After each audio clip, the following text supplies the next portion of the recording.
25 जुलाई है, अंतर्विरोधों का दिन भी कह सकते हैं। आज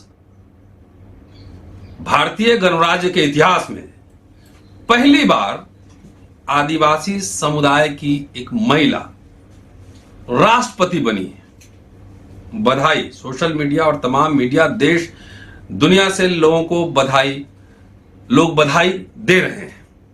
लेकिन आज ही के दिन वीरांगना फूलन देवी की हत्या कर दी गई थी। आज शहादत दिवस है फूलन देवी का। और आज कई प्रोग्राम में मैं दिन भर था और दिल्ली यूनिवर्सिटी में भी एक प्रोग्राम था। उनकी शहादत दिवस को याद करते हुए कुछ छात्रों, शोधार्थियों, शिक्षक ने वहां एक प्रोग्राम रखा था। उसके आयोजक, वक्ता हमारे साथ अभी अंबेडकरनामा में मौजूद हैं। प्रोग्राम पुलिस ने गिरफ्तार कर लिया है। सोचिए कि एक बहुजन नायिका के शहादत दिवस पर अगर लोग विश्वविद्यालय कैंपस में अपनी बात न रखें, बातचीत न करें और पुलिस उसको गिरफ्तार कर ले, तो क्या यह अघोषित आपातकाल नहीं है? एक तरफ प्रतीकात्मक रूप से अति पिछड़े, आदिवासी, दलित समुदाय के व्यक्ति को संवैधानिक पद पर बैठाया जाता है, लेकिन जब अधिकार की और संघर्ष की बात होती है तो गिरफ्तारियां होती हैं, एफआईआर होता है। सभी दोस्तों से मिलवाऊंगा, आयोजक से भी मिलवाऊंगा, जो वक्ता थे उनसे भी मिलवाऊंगा। उनके ऊपर एफआईआर दर्ज हो गया है, जमानत मिली है, जमानत से छूटकर सीधे अंबेडकरनामा आए हैं। उन सबका यहाँ अंबेडकरनामा में स्वागत है। और वीरांगना को सलाम करते हुए मैं आपको सबसे पहले जो गिरफ्तारी है उसका वीडियो आपको दिखाना चाह रहा हूं। पहले देखिए ये पूरा वीडियो, उसके बाद हम अपने दोस्तों से बात करेंगे और समझेंगे कि आखिरकार वहां पर हुआ क्या है।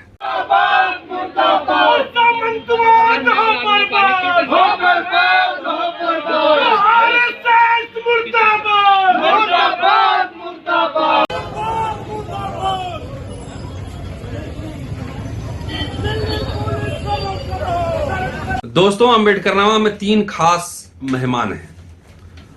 अभिनव हैं, मिलवाऊंगा सबसे, कंचन यादव हैं और संतोष हैं। कंचन पीएचडी कर रहे हैं जेएनयू से। संतोष दिल्ली यूनिवर्सिटी में पढ़ाते भी हैं और पीएचडी भी कर चुके हैं। और अभिनव दिल्ली यूनिवर्सिटी में लॉ फैकल्टी के छात्र हैं।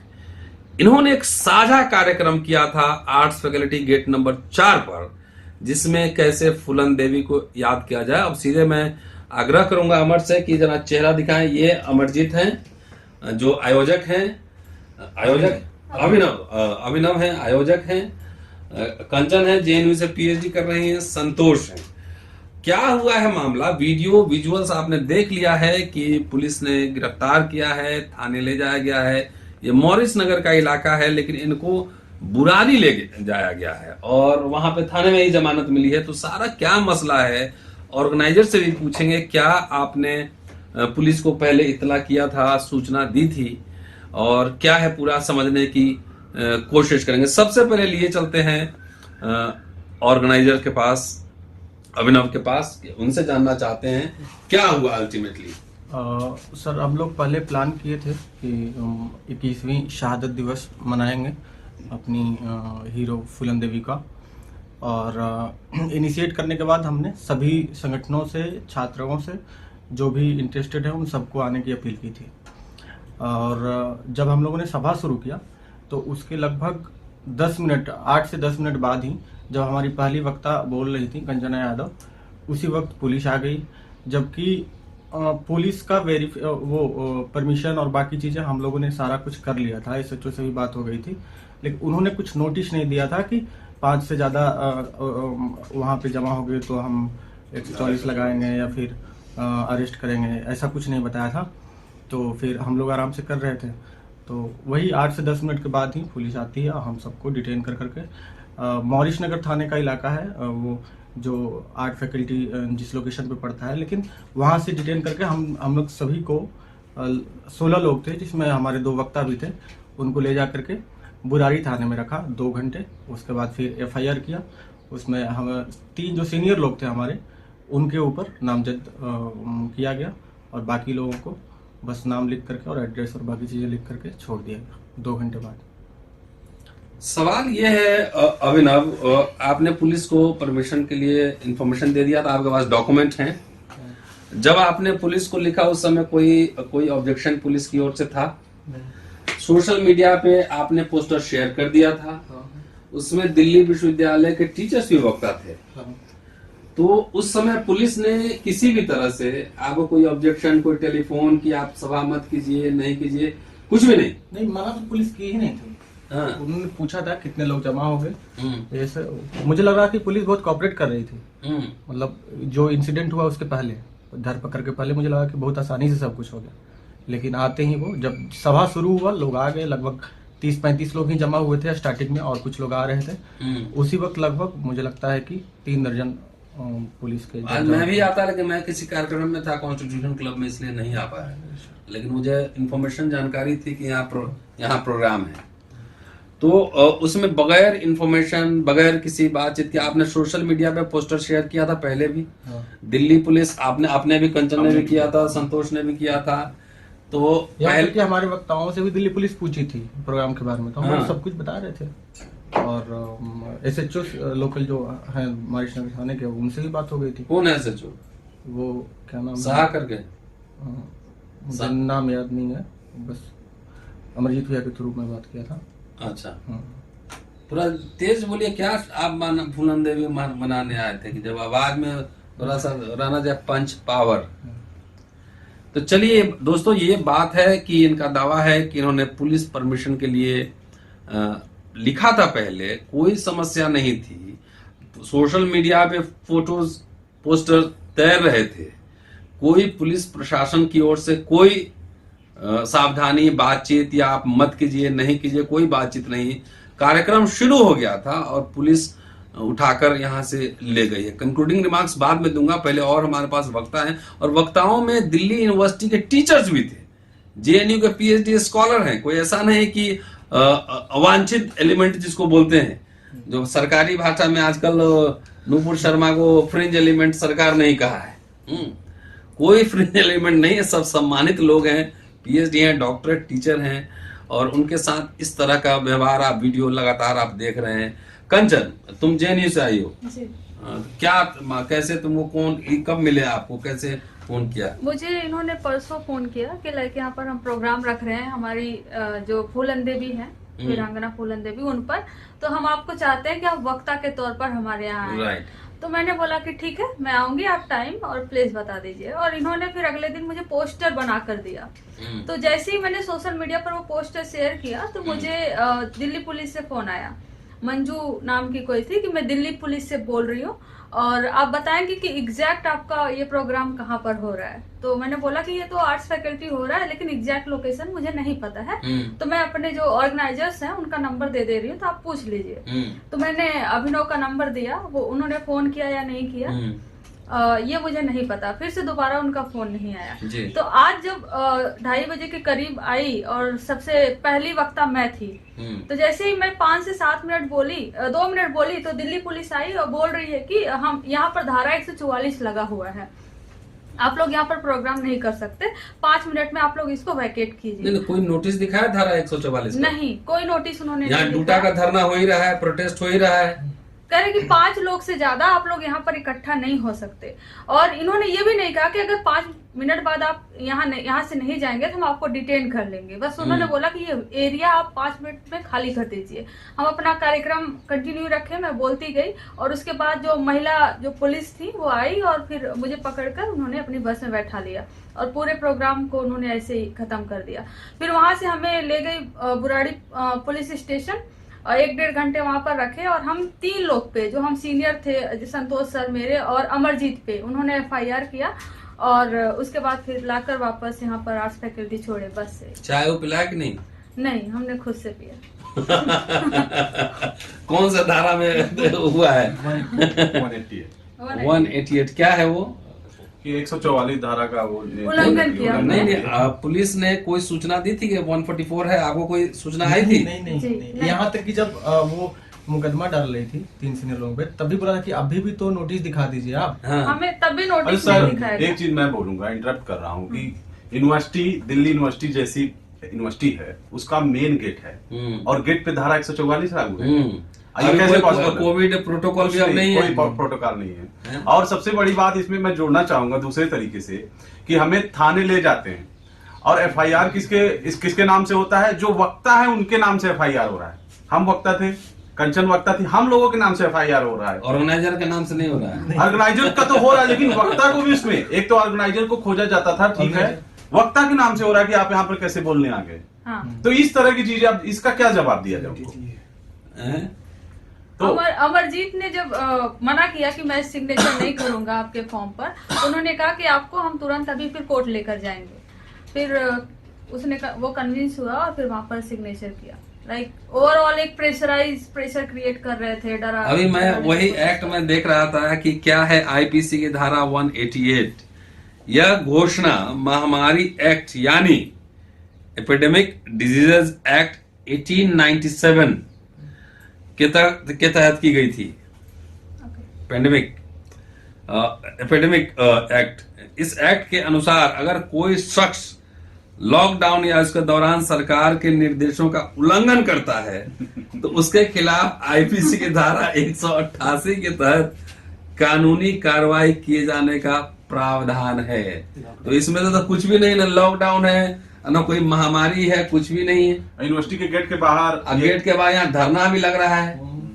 हैं? संतोष, आप दिल्ली यूनिवर्सिटी में से बहुत दिनों से जुड़े हुए हैं और लगातार हम सब कई बार धरना प्रदर्शन में गेट नंबर 4 पे कहीं भी कई जगह रहे हैं। ऐसा कभी इस तरह का अनुभव हुआ है पहले? आप तो टीचर भी हैं। नहीं, जैसे जो स्पेस पे हम लोग कर रहे थे, आप तो जुड़े हुए हैं। हम लोगों ने वहां पे रोस्टर मूवमेंट को इतने अच्छे से चलाया, कांचा इलैया का प्रोग्राम किया, अरुंधति राय का प्रोग्राम कराया।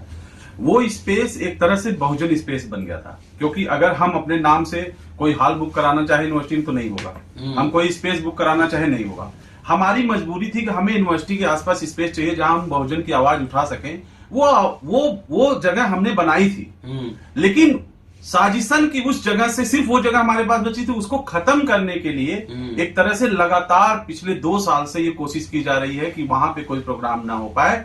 और कंट्राडिक्शन देखिए कि उसी जगह पे एबीवीपी का, उसी जगह पे राइट विंग से जुड़े हुए लोगों का प्रोग्राम होता है, लेकिन बहुजन का कोई प्रोग्राम वहां न होने देने की साजिश है। मुझे लगता है कि ये बहुत समझबूझ कर ये किया जा रहा है, हमें एलिमिनेट करने के लिए, कि हम वहां पर अपनी बात उठा न पाए। तो एफआईआर हो गया, डर तो नहीं लग रहा है? ये पहली बार थोड़ी ना मेरे लिए पहले, हाँ दूसरी बार है, बट एफआईआर से डर नहीं लगता। जब एक लड़ाई में उतरे हैं तो फिर एफआईआर और जेल और इन सब कोर्ट कचहरी से क्या डरना। डेफिनेटली। दोस्तों सोचिए, मैं दिल्ली यूनिवर्सिटी कैंपस में 94 से हूँ, तकरीबन कितने साल हो गए? 28 साल हो गए।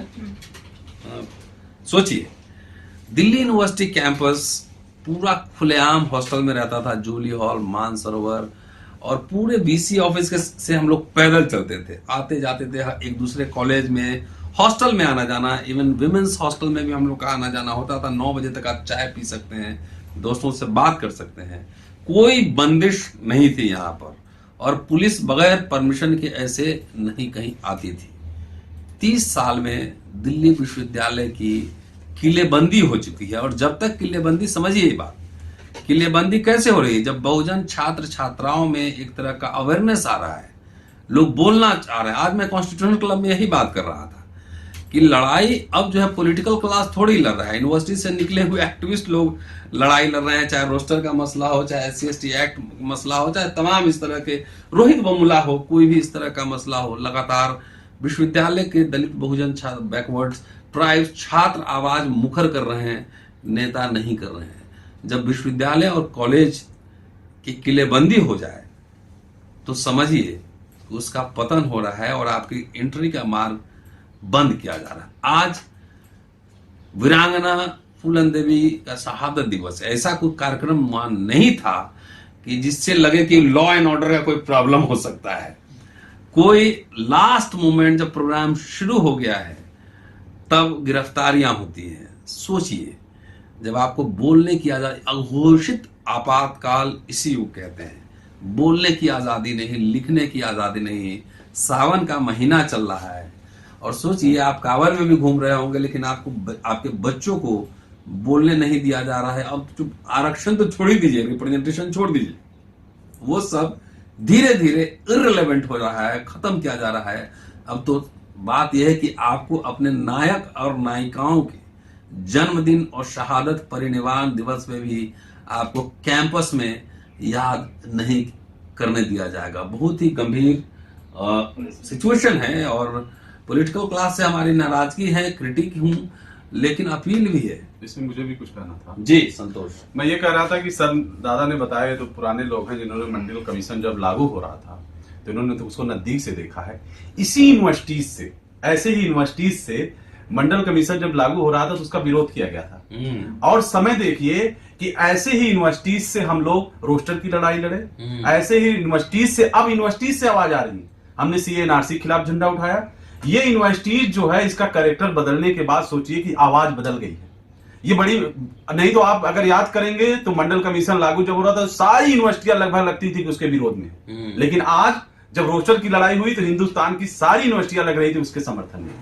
कितना कैंपस चेंज हो गया, बदला है। लेकिन परिवर्तन संसार का नियम है, लेकिन परिवर्तन हर समय सकारात्मक नहीं होता है। और डॉक्टर अंबेडकर नामा पे आप देख रहे होंगे, डॉक्टर अंबेडकर ने एक पूरा वॉइस ऑफ अमेरिका को एक इंटरव्यू दिया था, the future of democracy in India, और उसमें कई देशों का, मिस्र और तमाम देशों का, मुझे नाम याद नहीं आ रहा है, छोटे छोटे मुल्कों का एग्जाम्पल दिया था कि वहां डेमोक्रेसी आने के बाद दोबारा वहां पे तानाशाही स्थापित हो गया। और संविधान सभा के भाषण को याद कीजिए, जब कहते हैं कोई भी संविधान अच्छा या बुरा नहीं होता, उसको लागू करने वाले लोगों के प्रकृति पर निर्भर करता है कि संविधान कैसा होगा। संविधान कितना भी अच्छा क्यों न हो, लागू करने वाले लोग अगर अच्छे नहीं हुए तो संविधान बुरा ही होगा।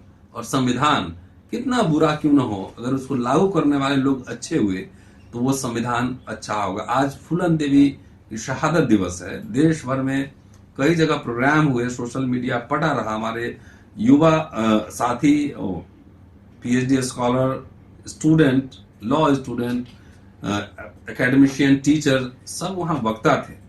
और सोचिए कि फूलन देवी पे आप विश्वविद्यालय कैंपस के गेट पर बात नहीं कर सकते हैं। यही अगर यहां से कांवर का रूट होगा तो शायद एसीपी और डीसीपी की ड्यूटी लगाई जाएगी कि विश्वविद्यालय में कांवरियों के पांव दबाएं। हो रहा है, हो रहा है। आप उत्तर प्रदेश के रहने वाले हैं। एक बात मैं सर ऐड करना चाहूंगा कि इस अभी के लिहाज से देखें तो लगभग 2 दशक से ज्यादा वक्त पहले फूलन देवी को सरेंडर करने दिया गया। पुलिस फेक इनकाउंटर भी कर सकती थी, उनको सांसद बनवाया गया, बनने में मदद की बड़े नेताओं ने। तो उस वक्त का जो माहौल था वो कितना ज्यादा बदल गया है पिछले 25 सालों में।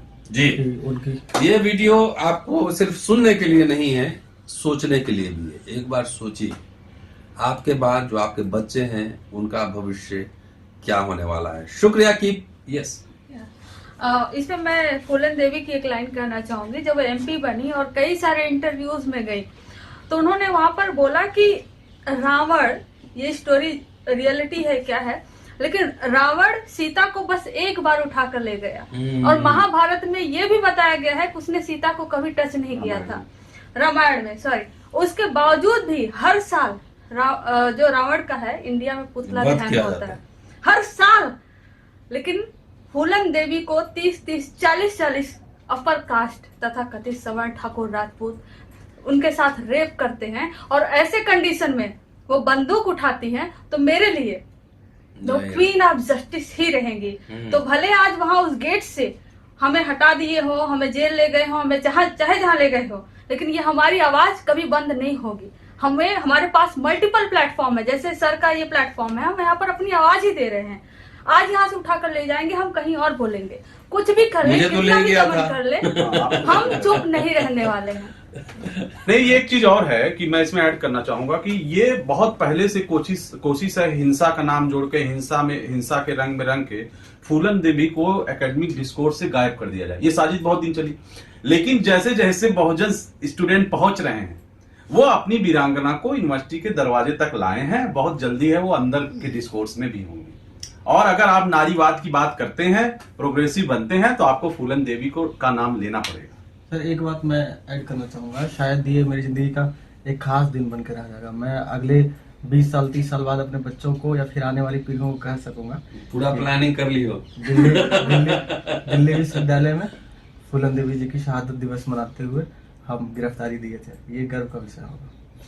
चलिए दोस्तों, मैं कह रहा था ये वीडियो सुनने के लिए नहीं, सोचने के लिए ज्यादा है। सोचिए, आज विश्वविद्यालय में ये हालत है। हम लोग जो बोल रहे हैं बहुत रिस्क लेके बोल रहे हैं। गिरफ्तारी मेरी भी हुई थी, डरा नहीं, सहमा नहीं। लेकिन हम लोग के थ्रू, जैसे कंचन है, संतोष है, अभिनव है, चाहे मैं हूं, हम लोग के थ्रू समझ रहे, एक मैसेज दिया जा रहा है डराने के लिए कि आप बोले नहीं, आप लिखे नहीं। न हम डरेंगे न झुकेंगे। हम लोग वैसे विरासत से नहीं आते हैं जहां पर माफी लोग मांगते हैं। हम लोग लगातार लड़ते रहेंगे। सोचिए, सुनिए, गंभीरता से पूरा वीडियो देखिए, शेयर कीजिए। शुक्रिया की वॉचिंग एंड शेयरिंग। अमिट करना, मैं जल्दी मिलता हूं आपसे अगले एपिसोड में।